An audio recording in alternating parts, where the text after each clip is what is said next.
It's been almost a year since we lost our beautiful baby girl, Abigail. She would have been 5 next week. You hear all the time about how kids go missing from shopping carts, from the fair, or at the park. But it creates a sickening feeling of violation and helplessness when your child is taken from your own home. Are they ever really safe? We've been too emotionally gone to be staying at our house in New Mexico, so we decided to stay with my mother in Missouri for a while. But to celebrate our daughter's birthday, my wife thought it would be a great idea to go back to our property and just spend some time there, her and I. So we packed our things and headed to New Mexico. We finally arrived, and it's almost strange how little things have changed around our property, even inside the house. You would think, it being New Mexico, there would be more dust, but there wasn't even a speck. Our house is on a small plot of land, in a 2-square-mile unit. There are less than 10 other people living in the area, and it's mostly surrounded by mesa. People come out here for the quiet and the safety that the desert offers. Everyone who buys land knows that they have to build their own structures, so not one house is the same as another. After we brought in our bags, I volunteered to go into town for supplies, while my wife rested a bit. She always seems to get really nauseous after long drives. She accepted without protest, and I began my 45-minute drive to town. The first thing I did when I got to town was stop at the local gas station. The price seemed pretty low, and I was friends with the owner anyway. "Hey, Toby." The look on his face was priceless. John, it's so good to see you. What brings you back to these parts? How's Rose? Rose is good. The long drive got to her, though. We're here for Abby's birthday. His facial expression changed. Oh man, I didn't realize it was that time already. How are you holding up? I'm good. My wife and I seem to finally be at peace. We're ready to move on and start the next chapter in our lives. That's great to hear. Hey, how's Sherry? Sherry is one of our closest neighbors. She lives about a quarter-mile from our house. Rose adores her. Things have changed around here, man. His face grew hard. What do you mean? After you left, everyone else seemed to follow. The unit is almost empty now. A lot of people sold their plots. I bought a few myself. Others seemed to just leave. Who is left? He smiled. I think it's just you, me, and that old hermit, George. Do you think Abby's disappearance had anything to do with them leaving? No, nothing like that. It was a bad year for rain, and a lot of folks just couldn't handle driving to town for water every week. After a little more small talk, I filled up the tank and we said our goodbyes. After I had gotten everything I thought we would need, I headed for the post office, knowing I'd only get ads and bills. I was surprised to find more than a few letters of condolence from friends and family, dated to about a year ago. There was a letter on the very bottom of the stack, with no return address. I opened it. Mr. and Mrs. H. I regret to inform you that your property deed has been suspended due to unpaid taxes. You have 3 months to get your affairs in order and exit said property before it's repossessed by the state. If you have any questions or wish to contact us, please call using the information listed below. Thank you. Immediately I had my doubts that the letter was legit. Not only have all of our taxes been paid, we would certainly have received previous notice.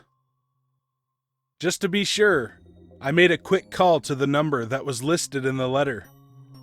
There was no answer, and no voicemail. I decided I would go to the town clerk tomorrow, just to be safe. It was already after hours, so I didn't bother calling. On my way home, all of a sudden, the engine light came on. I swore out loud, but wasn't all that surprised, considering the mileage we just put on our truck. My wife would not be too happy. This is the nicest car we've owned. When I got to the unit, I passed George's house and saw him just as he was heading inside. He turned to me, and I waved, happy to see the man still kicking. He just glared at me and slammed his door shut. Rude, I thought to myself, but ruled it out as him just hoping we were gone for good. He considers the whole mesa his. My wife and I had finally changed the sheets on the bed and started to lay down. Suddenly, there was a very loud pounding noise on the window in the bathroom. Very startled and somewhat annoyed, I stormed into the bathroom to see what was going on, and it just stopped. I was on my way back to bed when I caught out of the corner of my eye a black figure with some strange hat on pass by the window above the kitchen sink. As I ran over, the pounding in the bathroom started again. My wife was freaked out, and I was pissed. I ran into the mudroom and turned on the outside light. Telling my wife to check the window in the kitchen, I went back into the bathroom. It was that damn figure again. As he or she ran away, I could see a straw hat. What the hell? Was this some kind of hillbilly prank?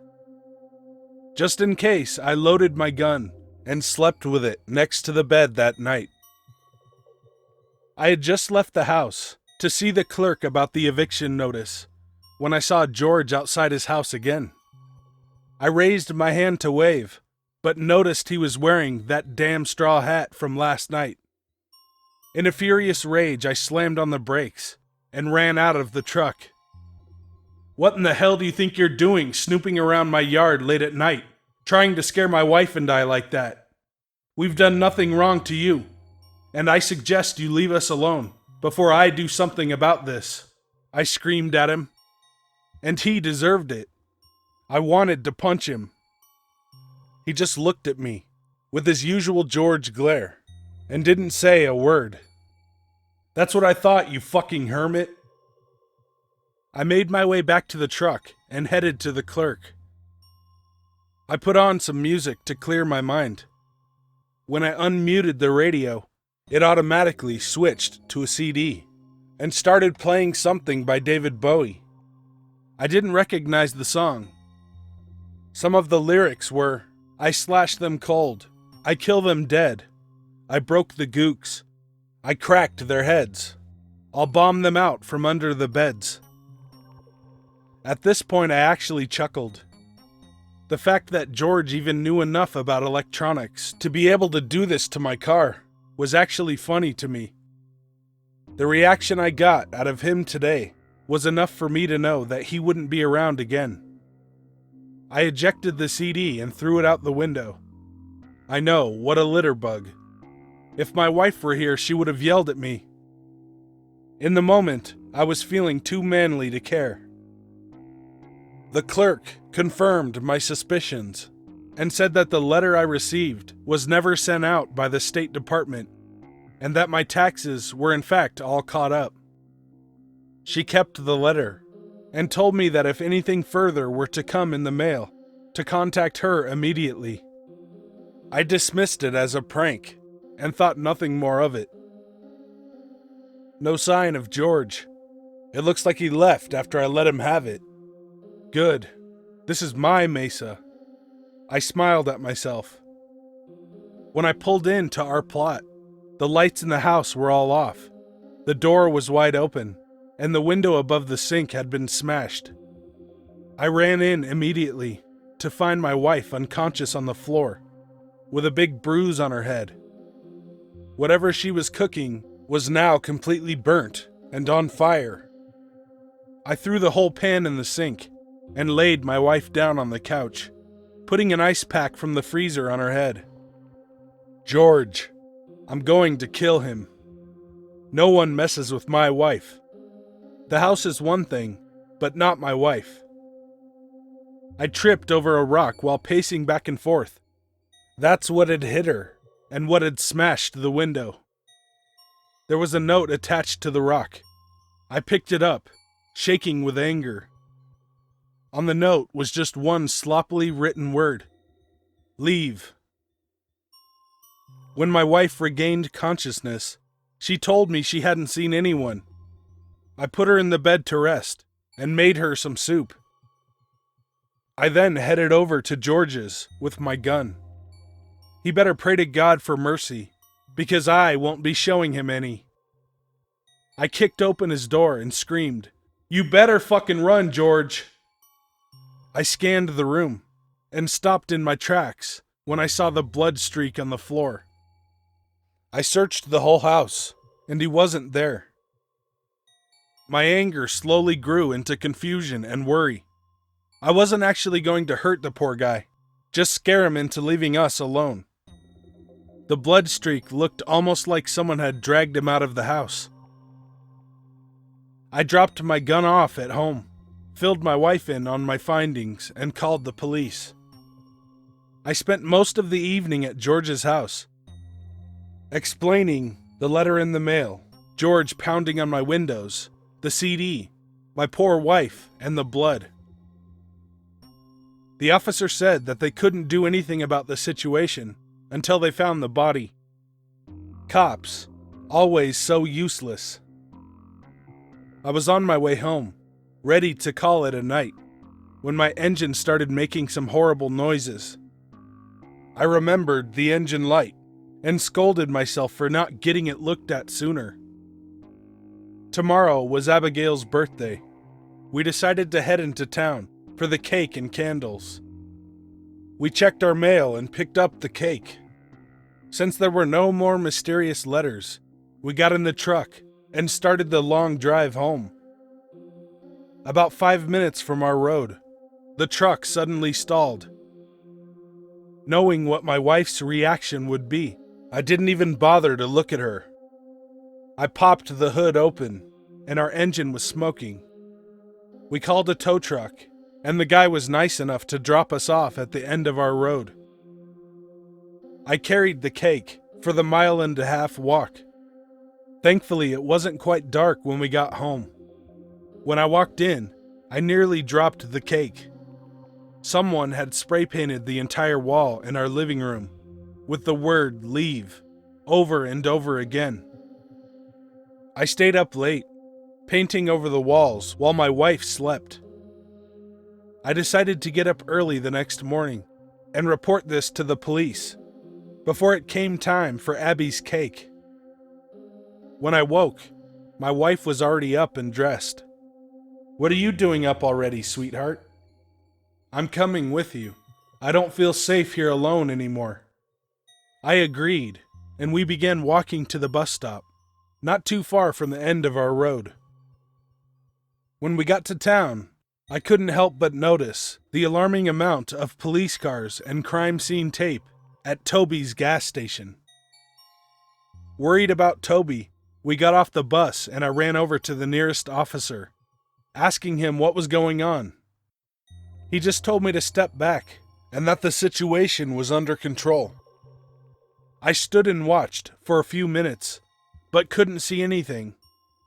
My wife and I were so confused. She wanted to get a coffee before we headed to the police station. We got to the local coffee spot and picked a booth way in the corner. I grabbed us both the morning paper, and the waitress brought us our coffee. I was startled by the sound of my wife's mug shattering on the floor. She couldn't speak, and tears began forming in her eyes as she stared at the newspaper. Picking mine up to see what had set her off so badly, the first thing I saw was the front page headline: 8 corpses found inside local gas station's holding tank. At 6 p.m. last night, police officials received a call from a local mechanic stating that he had found what looks like human remains inside of a customer's gas tank. Upon further investigation, authorities found 8 human bodies in one of the gas station's underground holding tanks. The names of the deceased have not yet been released, but among the bodies were 4 women of various ages, 3 older men, and a small girl, no more than 3 or 4 years old.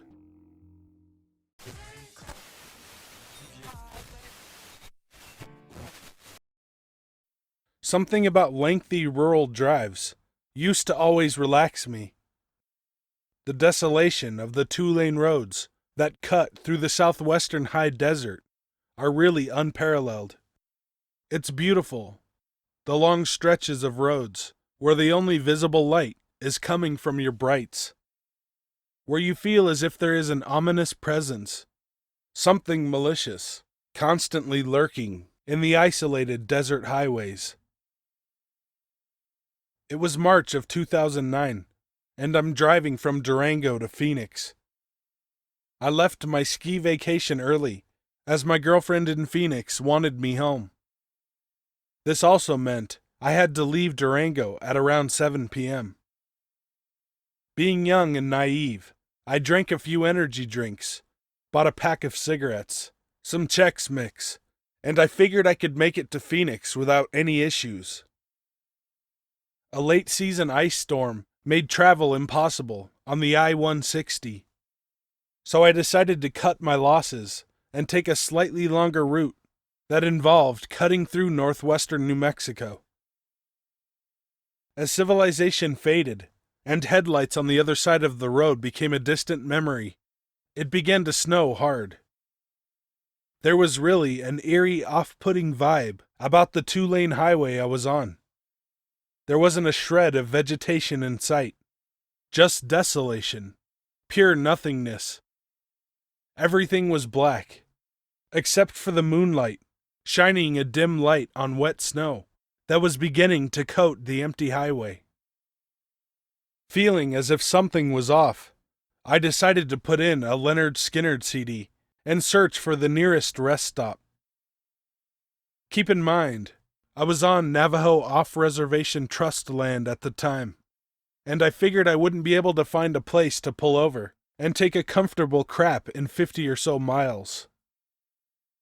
As the snow grew heavier and my eyes warier, my brights shone upon a small weathered sign that read, "Rest Stop, Indian Service Route 5, 2 miles. Fuck yes, I thought. 2 miles and 4 minutes later, I parked my Jeep Cherokee next to a dilapidated building made of concrete. The building itself sent shivers down my spine. Not because rest stops are nasty, but because the building generally just rubbed me wrong. I told myself to grow some balls. I put on the emergency brake and walked into the rest stop. It had both men and women restrooms. I walked into the men's, which reeked of sulfur. I attributed it to the fact that it was a bathroom, and found one of 2 stalls. My unease only grew when I realized there weren't any lights. I debated getting back in my car and holding it, but I decided against it. Only rest stop in the area, I figured.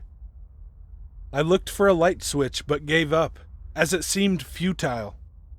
I opened up a stall and turned on my BlackBerry's camera as a flashlight. As I was finishing up, I became paralyzed with fear. The lights turned on. I didn't hear a light switch, nor did I see one, but lights just turned on, out of nowhere. It was the most abrupt, heart-stopping thing I've experienced. I sat still, making an effort to not breathe noticeably. I was creeped out beyond belief. That's when I heard the footsteps. They almost sounded like a pair of hooves, just softly making their way through the restroom. Then I heard the breathing. A guttural, loud, animalistic breathing that seemed to be coming from right outside my stall. I heard the footsteps and the breathing, but I didn't see anything. Nothing. Minutes passed, and the breathing came to a halt. My heart, having almost stopped at least 6 times in those 6 minutes, finally returned to normal. Regardless, I was certain death awaited me outside the stall door, so I decided to wait it out.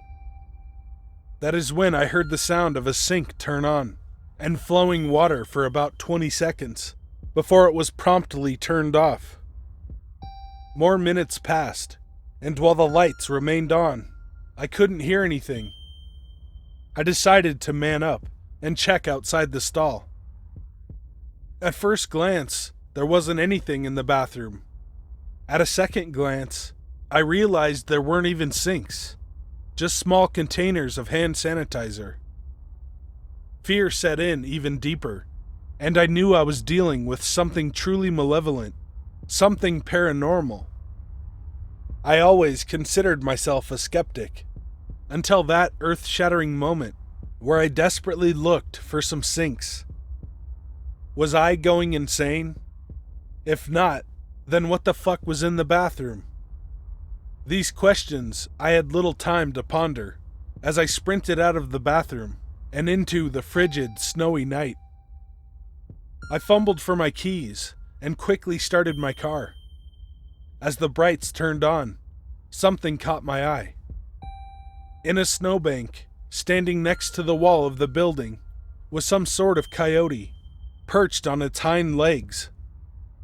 Its eyes, while not pointed at me, seemed supernatural, absolutely out of this world. My heart pounding, I skidded out of the parking lot, soon driving 50 miles an hour down the icy road. I began to calm down until I glanced in my rear-view mirror. The fucker was chasing me on its hind legs. When I say this fucker was fast, it was nearly catching up to a 50-mile-an-hour SUV in a snowstorm. I was scared shitless as I tried to drive faster without flying off the road. Fortunately, I lost whatever it was, but to this day, I've vowed to never drive alone at night again, and to never, under any circumstances, stop at a rest stop in New Mexico.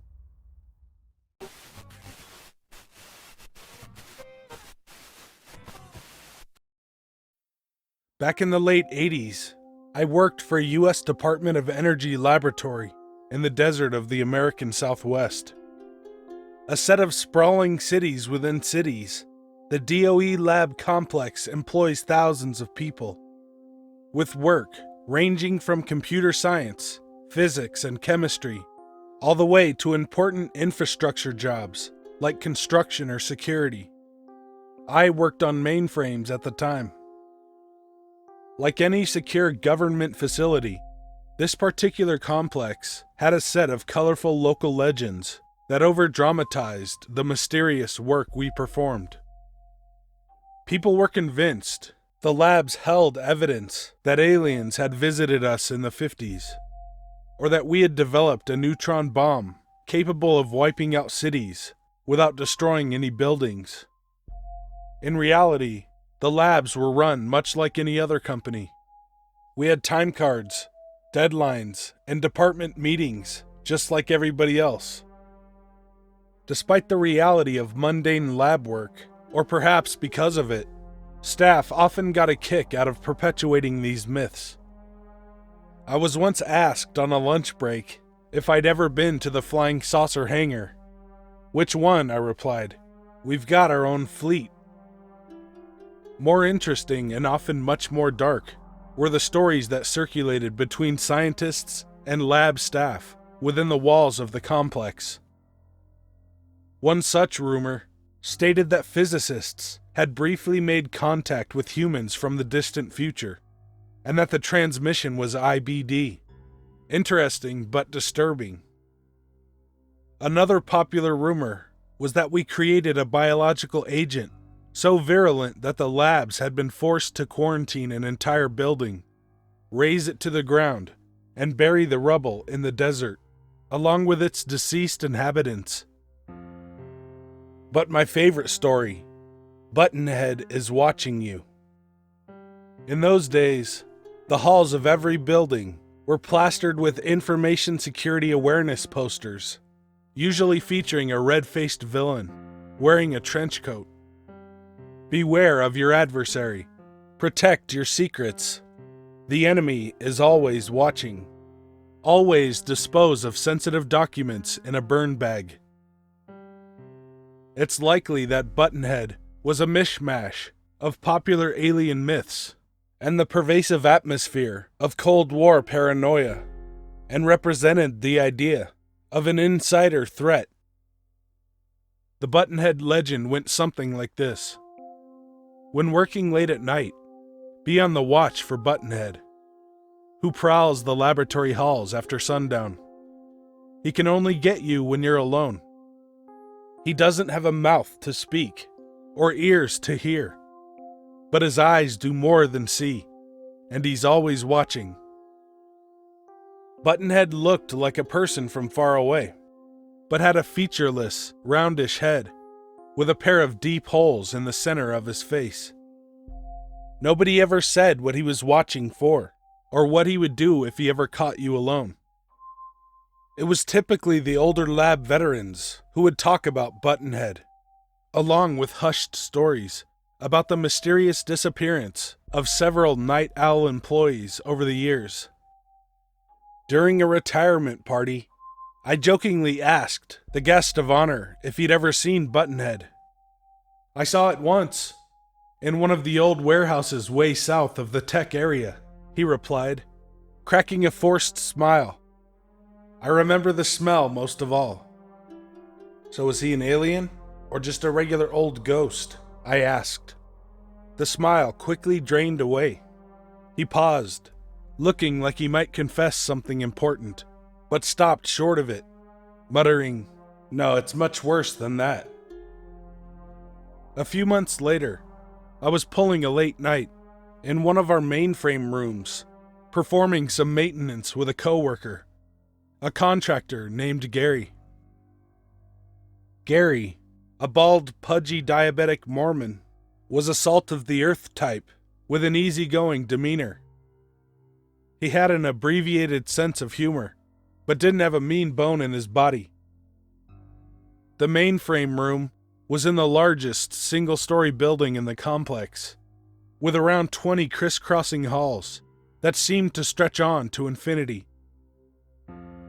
After working hours, most of these halls would fall pitch dark. Hall D, our mainframe hall, was still lit, but every other hall was a catacomb tunnel, with only the faint glow of the occasional vending machine to illuminate the faraway corners of the building. The mainframe computer room itself was large, but was stuffed with IBM systems and noisy fridge-sized cooling units. It wasn't feng shui or anything, but we loved playing around with computers so much that we didn't mind. At around 9 or 10 that night, Gary left the room for a bio break, leaving me alone at my terminal. 30 minutes later, the lights flickered off. This was a frequent occurrence in the aging building, which was why we all carried flashlights. I noticed that Gary hadn't returned from the men's room, and as I felt the call of nature myself, I grabbed my Ever-Ready and headed out the door to check things out. That's when I first noticed the smell. I tell people it smelled like mint gum and roach poison, but there was an indescribable and subtle sickness to it. I've never smelled anything like it since. It was the scent of something horribly unclean and unnatural, combined with a potent artificial sweetness. I hurried toward the men's room, which was 2 darkened hallways over. I made it 5 paces when I saw him, or it. Standing in front of the exit doors at the far end of Hall D was what looked like a man, wearing a gray jumpsuit. Both it and I remained motionless as I trained my light down the hall. Seconds later, it broke into a speed walk straight for me. It was still a few hundred feet away, but I could tell something was clearly wrong by the way it walked. It had an impossibly fast gait, like people from old newsreel clips, and by its head, which looked like an enlarged lumpy orb. When its face came into view, I sprinted back into the mainframe room, which thankfully had a mechanical push-button lock. The face was utterly unrecognizable. It was just a scattered set of abscesses and holes. After slamming the door shut and backing up against the desks, a figure appeared in the small frosted safety window. It was quiet for a moment, and then it spoke. It's Gary. Let me in. I just saw something. I couldn't hear it perfectly over the drone of the fans, but something wasn't right about the voice. It sounded like Gary, but as if he were leading some sort of spoken word chant with dozens of other voices. It instantly dawned on me that Gary knew the combination to the lock. I was paralyzed with fear and didn't respond. At this point, the smell was so strong that it almost hurt to breathe. It spoke again. It's Gary. Let me in. I just saw something. It sounded like an identical recording of what I'd heard seconds ago. My heart sunk when I realized that there weren't any other exits to the room. I backed up toward the machines, quietly hoping that the thing would leave and that the lights would come back on. A deep buzzing sound came from the other side of the door, followed by more words from the thing in the hall. Hello? Honey? The voice had the muffled pitch of a telephone receiver, but it was clearly my wife. It sounded like she was at home. Hun, is that you? Is everything okay? I was in a state of confusion, despair, and shock. I summoned the courage to approach the door, aiming my light through the window. "The police have been notified," I yelled. This was impossible, as the mainframe room wasn't technically office space, and thus had no phone. Then I heard something. It sounded like liquid being sucked up through a novelty straw, and then a splattering sound. A thick, white fluid slowly spilled out onto the vinyl tile from underneath the door. The smell was nearly unbearable. I began yelling for help. I could hear the thing fumbling with the push-button lock. The splattering continued, and the dense, white syrup continued pouring in from beneath the door. I remember retreating to the back corner of the mainframe room, and then nothing else. Hours later, a pair of MPs found me curled up in a ball and sopping wet in the rear corner of the mainframe room. My wife, who had received a call at 10:30 from someone she believed to be me, called the base police at midnight after I didn't return home. The guards didn't find any sign of forced entry, and there was no sign of Gary or the white liquid. The next morning, my manager told me that Gary had terminated his contract earlier that week and wasn't even scheduled to come in that day. I never saw him again. My wife and I moved to California a month later. Even though I work from home these days, my pulse still quickens when I walk down a dark hallway. What stays with me the most is that strange, awful smell.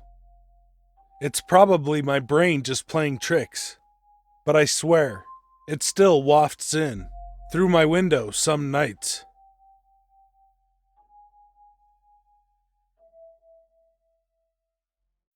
Hey guys and ladies, thanks for watching. If you want me to tell your story or read a creepypasta, email me at the address in the description. Be good to animals. Oh yeah! Hey, what the hell are you doing, man? Oh yeah! No, not oh yeah. You just destroyed my fucking wall. Oh. Look at this place. Who's gonna pay for this? And what the hell are you smiling about? I'm gonna sue the shit out of you, you red asshole. Oh, yeah? Yeah. I'm gonna call my lawyer right now. So get the hell out of here. I'll see you in court. Not that way. The way you came in. What the hell's wrong with you? Actually, before you go, could I have a couple squirts of that? Yeah.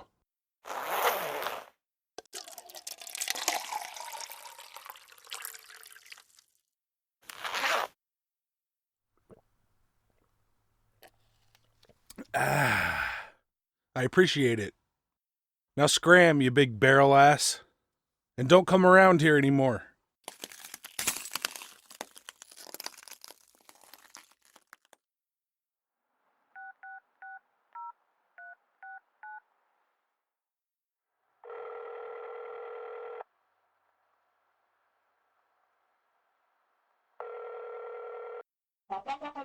Hey, I need to talk to Tony right now.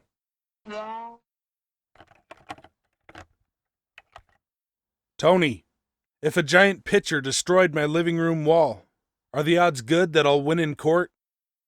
They're great! Cool. Be good to animals, even people. See ya. Ja, snämar, bjärksbus, rish.